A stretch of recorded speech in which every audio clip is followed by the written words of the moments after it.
যুব সমাজ আমাদের এই সমাজকে নয়, পৃথিবীটাকে পরিবর্তন করার ক্ষেত্রে তাদের ভূমিকা কিন্তু অতুলনীয়।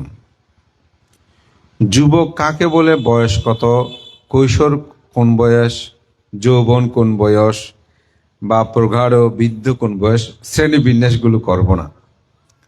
তবে বুদ্ধ দীর্ঘ ৪৫ বছর ধর্ম প্রচার করেছেন, আমরা বলি না। দীর্ঘ ৬ বছর কঠোর সাধনা করেছেন এবং ২৯ বছর বয়সে তিনি গৃহত্যাগ করেছেন। তো বুদ্ধ যখন বুদ্ধ হলেন তখন তার বয়স কত হবে? ৩৫, ঠিক না? ৩৫ মানে কি? ঠকবকে একজন যুবক। তিনি বুদ্ধ হলেন কোন বয়সে? ভরা যৌবন, তারুণ্যের এক তরঙ্গময় সময়ে, তাই না? তিনি যে দীর্ঘ কঠোর সাধনা করেছেন সেটাও তারুণ্যময় একটা সময়, ২৯ থেকে ৩৫ পর্যন্ত, ৬ বছর না? তাহলে চিন্তা করে দেখেন, এই এমন সময়ের মানুষগুলোই এই সমাজকে পরিবর্তন করতে পারে। এমন সময়ের মানুষগুলোই এই সমাজকে ধ্বংস করতে পারে। আজকের বাংলাদেশ যদি আমরা ভাবি, এটা আমরা বুঝে নিতে পারবো, বেশি দূরে যেতে হবে না। এই সমাজটাকেও ঠিক অবক্ষয় যদি ঘটে, এই যুব সমাজের কারণেই ঘটবে, তরুণ তরুণীদের কারণে ঘটবে, যুবক যুবতীদের কারণে। এই সমাজ যদি পুনঃজাগরণ হয়, কোনো সংস্কারকে ভেঙে যদি তারা নতুন উদ্দীপনা জাগ্রত করে, সেটাও কিন্তু এই যুব সমাজ বা যুবক যুবতী, তরুণ তরুণী সমাজ। এই সমাজের অবক্ষয় বিষয়গুলো আমাদেরকে একটু বুঝতে হবে। সেটা হচ্ছে নৈতিক মূল্যবোধ, আমাদের যেটা চারিত্রিক বৈশিষ্ট্যতা, এটা আমরা হারাতে বসেছি। আমাদের তরুণ সমাজ ধর্মকে বিশ্বাস করতে চায় না। তারা আধুনিক বিজ্ঞান প্রযুক্তির যুগে তারা মনে করে খেয়ে দিয়ে এই জীবনটাকে অতিবাহিত করাটা হচ্ছে জীবন। মৃত্যুর পরে যে আর একটা জীবন দর্শন আছে, এটা কিন্তু তারা উপলব্ধি করতে পারে না। মাইকটা বন্ধ করতে বলে ভিতরে দিতে মন, সেটা কিন্তু তারা উপলব্ধি করতে পারে না। সেজন্য আমি নৈতিক চরিত্র গঠনের ক্ষেত্রে আমি প্রথমে একটু ধর্মীয় কথা বলতে চাই। প্রথম হচ্ছে, আমাদের এই প্রজন্ম যারা আছেন, এদের সবচেয়ে বড় দুটো বিষয়, একটা হচ্ছে কর্মবাদ, একটা হচ্ছে জন্মান্তরবাদ। এই দুটি কিন্তু তারা বিশ্বাস করতে চায় না। যদি বিশ্বাস করত তাহলে কিন্তু আমি বলবো, আমি যে এই পাপকর্ম করছি, এই পাপের দ্বারাই আমাকে জন্ম জন্মান্তর দুঃখ ভোগ করতে হবে, এটা যদি ভাবে, তিনি পাপকর্ম করবে না। কিন্তু আমরা মনে করি যে নিহু জীবনে চলতে পারলে, সুখ পেলেই এটাই আমার জন্য জীবন। এটা হচ্ছে অবক্ষয়ের অন্যতম কারণ। এটা আমার গবেষণালব্ধ কথা, আমি এটা দেখেছি। যারা পাপ করে সে মানুষগুলো পরপার বিশ্বাস করে না। এই জন্য বুদ্ধ ধর্মপদের মধ্যে একটি কথা বলেছেন, একা ধম্মাং আতিতাস্যা মুসাবাদীন জান্তিন বিতিন্ন পারালোকাস্যা নাত্তি পাপাং আকারায়ন। বুদ্ধ বলছেন, যিনি ধর্ম লঙ্ঘনকারী, পরলোক বিশ্বাসহীন, মিথ্যাবাদী, এই মানুষের দ্বারা জগতে এমন কোনো কাজ নাই তিনি করতে পারবে না। তিনি করতে পারবে না এমন কোনো কাজ নাই, তিনি সব পাপ কাজ করতে পারবে। কারণ আপনি যদি চুরি করেন, আপনি যদি কর্মফল বিশ্বাস না করেন, আপনি চুরি করে নিয়ে আমার মতো আমি থাকতে পারলে বেঁচে গেলেই তো শেষ, তাই না? আপনি যদি পাপকর্ম কেউ না দেখলে হলো, তাহলে পাপকর্ম আপনি করবেন না, করছেন তো। ঠিক এইভাবে সমাজ পরলোক বিশ্বাসহীন হলে তিনি যে কোনো পাপকর্ম সম্পাদন করবেন। কিন্তু যারা মিথ্যাবাদী, ধর্ম লঙ্ঘনকারী, অর্থাৎ ধর্ম এগুলো কিছু না, এরকম করে অনেক সময় অনেকে আজ উপেক্ষা করে। কি প্রাণী হত্যা না করে কি থাকতে পারবে? চুরি না করে থাকতে পারবে? ব্যভিচারী না করে থাকতে পারবে? হ্যাঁ, মিথ্যা না বলে চলতে পারবো? অনেক এরকম বলে না। নেশাদ্রব্য সেবন না করে থাকতে পারবো? আমাদের সমাজে অনেক মানুষ আছে। আপনারা জানেন, বাংলাদেশেও আমি অনেক শীলবান গুণবান উপাসক উপাসিকা দেখেছি যারা পঞ্চশীল যথাযথভাবে পালন করে। পঞ্চশীল যথাযথভাবে পালন করে যে এমন অনেক উপাসক উপাসিকা, তরুণ তরুণী আছে, মিথ্যা বলে না, আছে এরকম। আমি এমন দেখেছি যে 2-3 ঘন্টা প্রতিদিন ধ্যান করে।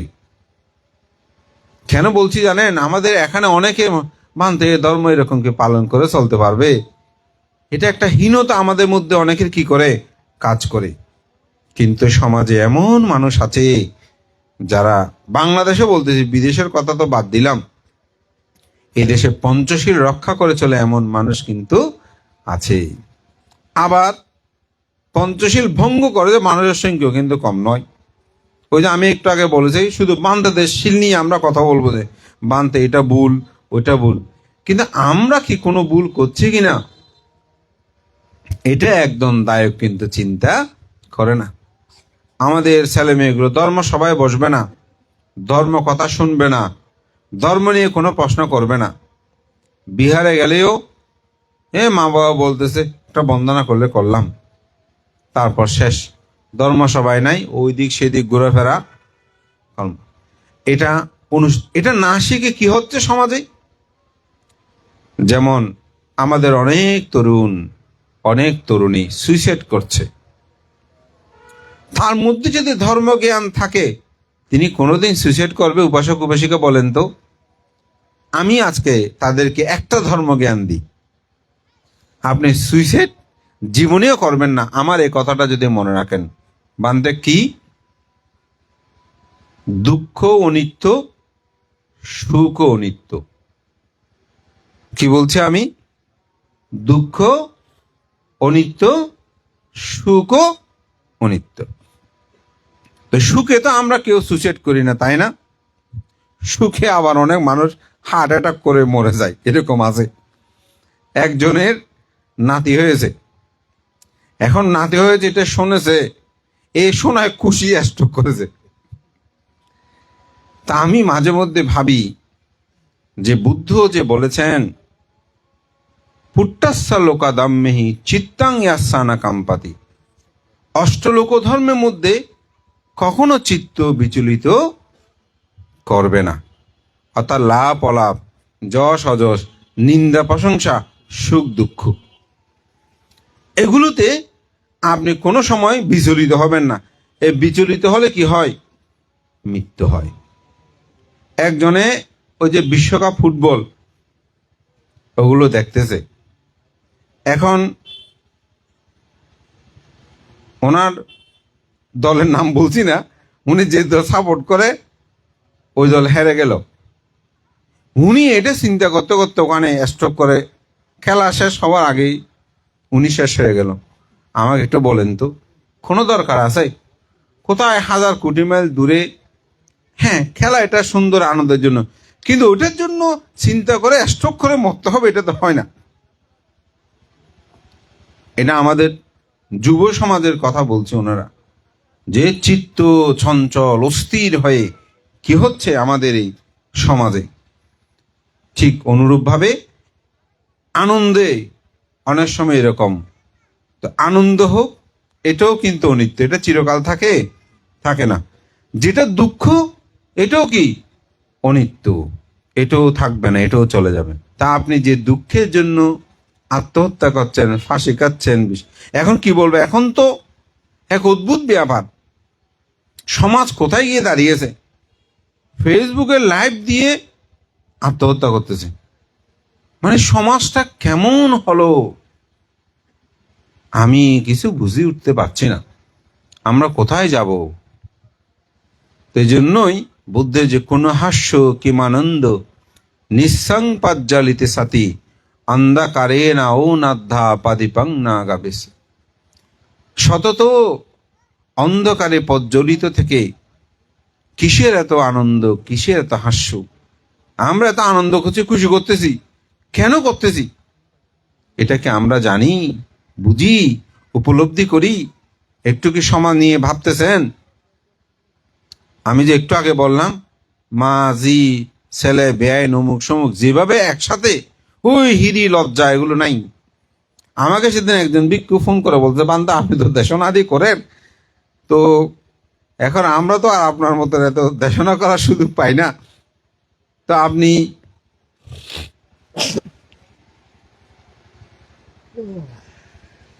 একটু বানতে বলবেন। তা আমি আসলে চিন্তা করলাম, ঠিক এত যত আধ্যাত্মিক কথা বলি না কেন, চিত্ত জ্যোতিষের কথা বলি না কেন, কিন্তু সমাজ যদি তাদের নীতি নৈতিকতার দিকগুলো ঠিক না থাকে, এই আধ্যাত্মিকতার কথা কে শুনবে, কে জানবে?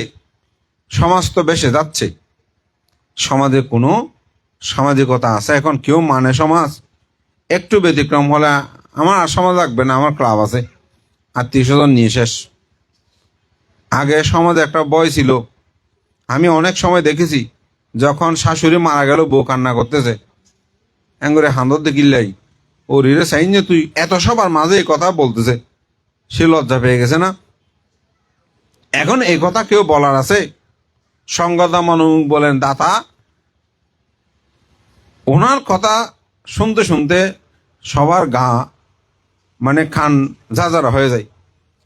সেদিন একজন ভিক্ষু ওনার মায়ের অনুষ্ঠান করতেছে, এখন ওখানে এটা দায়িত্ব আমাদের ভিক্ষুদের কথাই বলছি, এই ওনার প্রশংসা সে এসে বলছে, বানতে আমার মাকে একটু আশীর্বাদ করেন, আমার প্রশংসা করতে, আমরা একটা ধর্ম কথা বলেন, সবাই ধর্ম কথা শুনতে এসেছে। অবস্থাটা এমন, না বললেও সমস্যা। প্রজ্ঞাজ্যোতি আমাকে একবার একটা খুব ভালো কথা বলেছিল, এটা আমার মনে আছে। ওনার জন্মস্থান বুদ্ধপাড়া, তো মাঝে মধ্যে কিছু খুব সুন্দর সুন্দর কথা বলে। বর্জবান্তে আমি একদিন অমুক বান্তাকে বলতেছি, আপনি দেশনা দেওয়ার সময় এত বান্তের নাম অ্যাড্রেসিং করেন কেন? আপনাকে তো অ্যাড্রেসিং না করলেও ফাং করবে, আমাদেরকে নয়তো অন্যদেরকে বান্তের নাম না নিলে ফাং বন্ধ হবে। আপনাদের তো সমস্যা না, আপনারা কেন সময়গুলো ব্যয় করেন? এই কথাটা আমাকে সে বলেছিল, আমার হৃদয়ে এখনো ধারণ, যেটা সত্যি কথা। আমি বেশি বিশাল সভা হলে সময়ের উপর মূল্য বুঝে আমি মাননীয় সভাপতি বা বড় ভান্তে যারা দুই একজন নাম বলে আমি তখন আমার আমাদের প্রজ্ঞাজ্যোতির কথা আমার মনে পড়ে। এখন হয়েছে কি, আমরা এগুলো বলতে বলতে বলতে এখন তরুণরা আর সমাজে যায় না, সভা সমিতি যায় না, আমাদের টাইমের কোনো হিসাব আমরা রাখি না। বিশ্বাস করেন, আজকে আমার 1 ঘন্টা লেট হয়েছে আমি 3টে কথা বলছি। আমি এটার জন্য যে আসার সময় আমার 2 ছোট মান থেকেও মৃদুভাবে অনেকক্ষণ কথা বলছি, ওদের জন্য আমার প্রায় 10টা মিনিট লেট হয়েছে।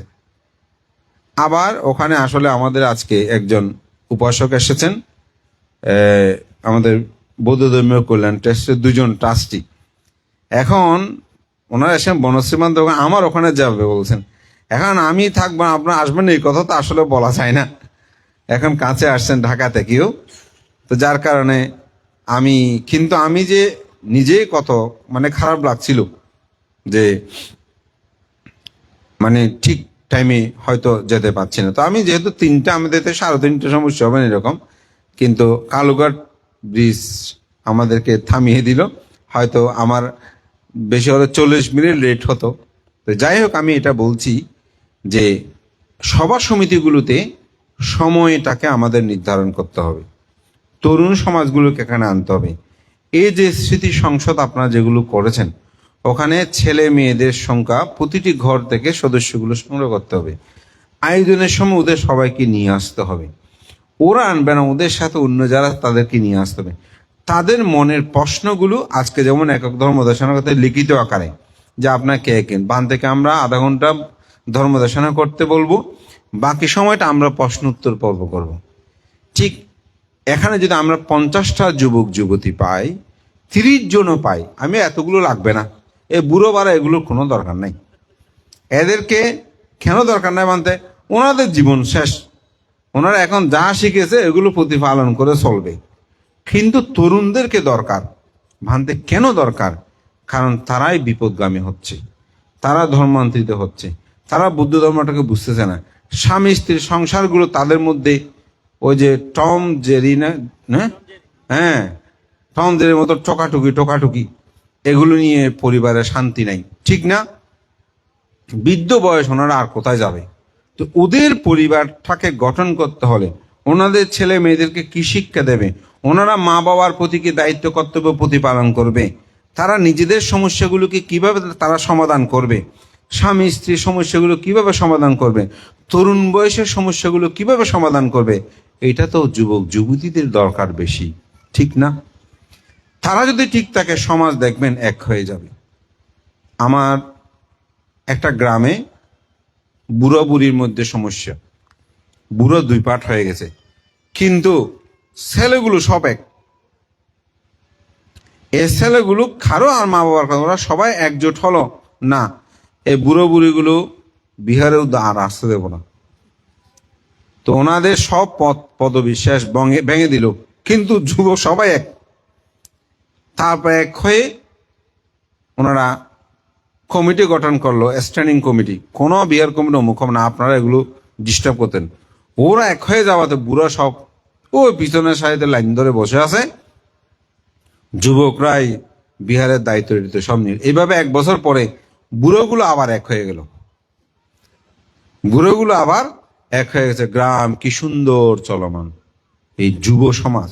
তো ওরা কিন্তু সহজে পারেনি। মিটিং শেষ করে যখন বাড়িতে গিয়েছে, বাপে বহুজনের বাবা মা সামনে বল, তোমার ছেলে আমাকে বেইজ্জত করতেছে, এই করতেছে সেই করতেছে, কিন্তু ওনারা ওখানে চুপ করে থাকে। এখানে মিটিংয়ে যখন আসে যুবকরা সব এক হয়ে যায়। একটি সমাজকে রক্ষা করতে হলে এই যুব সমাজটা আসলেই সংগঠিত করতে হবে। এবং তাদের আরেকটা গুরুত্বপূর্ণ বিষয়, সেটা হচ্ছে নেশা দ্রব্যগুলো আপনারা সেবন করবেন না। আপনাদের যে সংসদ আছে, আপনার সংসদে কেউ যদি এটার মধ্যে যুক্ত থাকে, তাকে বলবেন, বন্ধু এটা নিজের জন্য ক্ষতিকর, সমাজের জন্য ক্ষতিকর, আমাদের ছেলে মেয়েদের জন্য ক্ষতিকর। আমরা এই সব নেশা থেকে দূরে থাকব। মোবাইল এটা চালাতে হবে, এটা ছাড়া এখন জীবন অন্ধকার, তাই না? এটা পার্ট অফ লাইফ হয়ে গেছে আমাদের। কিন্তু আমি কতক্ষণ মোবাইলটা চালাবো এটা আমাদেরকে নির্ধারণ করতে হবে। আমাদের যুব সমাজটা আধুনিকতার কথা বলে, বানতে আধুনিক যুগে এরকম। তা আধুনিক ডাক্তার কি বলে? আপনি 10টার মধ্যে ঘুমিয়ে যাবেন, ভোরে 4টায় 5টা আপনি ঘুমে থেকে উঠবেন। আমি 10টায় ঘুমাতে বলবো না, সমাজ প্রেক্ষাপটটা বুঝি, কিন্তু অন্তপক্ষে 11টায় হলেও ঘুমান। কিন্তু এখন ঘুমাই কখন? রাতে 2টায় 3টায়, তারপর দিকে উঠবে 8টা 9টায়। তাহলে আমাদের শারীরিক গঠন প্রণালী, বিভিন্ন রোগ ব্যাধি আমাদেরকে আক্রমণ করছে। ডাক্তাররা বলছেন 10টা থেকে 2টা পর্যন্ত আমাদের শরীরের যে সেলগুলো উৎপন্ন হয়, আপনারা দেখবেন কোনো মানুষ যখন অসুস্থ হয়ে থাকে ঘুমের ইঞ্জেকশন দিয়ে রাখে, শুধু ঘুমাই, ওই যে নতুন সেলগুলো যাতে উৎপন্ন, রোগ প্রতিরোধ ক্ষমতা যাতে বাড়ে। আমাদের সমাজ আছে, যুবক যুবতী বলেন, সব শারীরিকগতভাবে স্ট্রং নয়, মানুষগুলো যেন কিরকম হয়ে যাচ্ছে। আমি মনে করি এটাও নেশার বাইরে নয়, এই মোবাইল এগুলো একটা নেশা। তো এটার জন্য ছোট বাচ্চাদের মা বাবা কান্না না করার জন্য তাদেরকে কি করছে, এরকম মোবাইল দিচ্ছি। হ্যাঁ, আমরা দেখি তো বিহারে গেলে যখন সে চেঁচামেচি করে, বলছে কি করবো, বান্ধের কথা শুনতে পাচ্ছেন, দেখি সাউন্ডটা ছোট করে মোবাইলটা দিল। তো বলতে বান্ধব মোবাইল ছাড়া ভাত খায় না, মুখ খায় না। ছোটবেলা থেকে আমরা দিচ্ছি তাকে, তার চোখের সমস্যা হচ্ছে, মানসিক সমস্যা হচ্ছে, সে সেগুলো গ্রহণ করতেছে, সে ভালো কিছু গ্রহণ করার সুযোগটা কিন্তু সে পাচ্ছে না। এই বিষয়টাও আমাদেরকে সচেতন হতে হবে এই সমাজটাকে রক্ষা করার ক্ষেত্রে। তা আমি বলবো তার সব কিছুর মূলে যেটা সবচেয়ে গুরুত্বপূর্ণ, সেটা হচ্ছে আমাদেরকে ধর্মময় জীবনযাপনে তরুণদের মধ্যে পুনঃজাগরণ সৃষ্টি করতে হবে। তার জন্য দুটা, আপনি কর্ম এবং কর্মফলকে বিশ্বাস করেন। প্রথম, আপনি ভালো কাজ করেন, ভালো ফল পাবেন। খারাপ কাজ করেন, আপনি খারাপ ফল আপনি ভোগ করবেন। দ্বিতীয় যেটা, সেটা হচ্ছে পরলোক বিশ্বাস করবেন, জন্মান্তর বিশ্বাস করবেন। যারা জন্মান্তর বিশ্বাস করে না, পরলোক বিশ্বাস করে না, আমি বলবো তারা অন্ধকারে নিমজ্জিত। অনেকে বলে, বান্তে আমি যে অতীত জন্মে ছিলাম, জন্মগ্রহণ করেছে, তার প্রমাণ কি?